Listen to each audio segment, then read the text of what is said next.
क्या आप जानते हैं कि हमारे देश में 25% डेथ सिर्फ हार्ट अटैक के चलते होता है और हमारे देश में ये इंसिडेंस हार्ट अटैक का या कोरोनरी आर्टरी डिजीज़ का ग्रेजुअली इंक्रीज़ कर रहा है। शहरों में लगभग 7 से 10% लोग heart disease coronary artery disease से अफेक्टेड हैं और गाँव में 3 से 4% लोग अफेक्टेड हैं। हम अगर बात करें इसके कारण का, 2 तरह के कारण हैं। एक तो नॉन मॉडिफाइबल होते हैं जिसमें हम लोग उसको चेंज नहीं कर सकते, दूसरा मॉडिफाइबल कॉजेज़ होते हैं। नॉन मॉडिफाइबल कॉज में पेशेंट्स का जेनेटिक फैक्टर है, एज है, सेक्स है।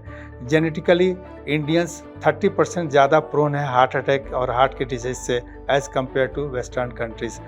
और इतना ही नहीं, हमारे कंट्री में ये हार्ट अटैक का जो इंसिडेंस है वो अर्ली होता है।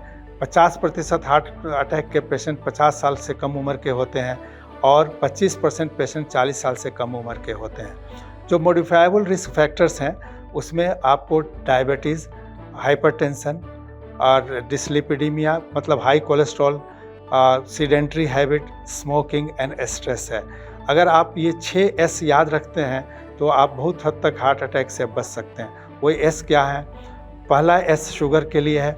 आपको शुगर शुरू से ही कम खाना है, तो उसको किसी न किसी तरह खाने से अवॉइड करना है। दूसरा एस है सॉल्ट का। सॉल्ट डायरेक्टली रिलेटेड है ब्लड प्रेशर से। सॉल्ट का क्वांटिटी भी आपको कम करना चाहिए।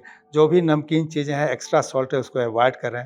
तीसरा जो एस है वो स्टैटिन्स के लिए है। स्टैटिन्स यूजुअली कोलेस्ट्रॉल की दवाई होती है, लेकिन आप कोलेस्ट्रॉल कम यूज़ करें, कम से कम फैटी चीज़ें यूज़ करें और इसके बाद स्मोकिंग एंड टोबैको प्रोडक्ट्स को बिल्कुल ना करें।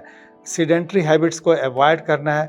एटलीस्ट 25 से 30 मिनट प्रतिदिन ब्रिस्क एक्सरसाइज करना है या कम से कम 150 मिनट एक हफ्ते में आपको एक्सरसाइज करना है। एंड लास्ट फैक्टर है वो है आपका स्ट्रेस का। स्ट्रेस आपको कम करना है। डी स्ट्रेसिंग जो फैक्टर्स होते हैं जिसमें आपको योगा प्राणायाम है उसको आपको यूज़ करना है। लाइफ स्टाइल मॉडिफिकेशन करके आप हार्ट अटैक से बच सकते हैं। Thank you.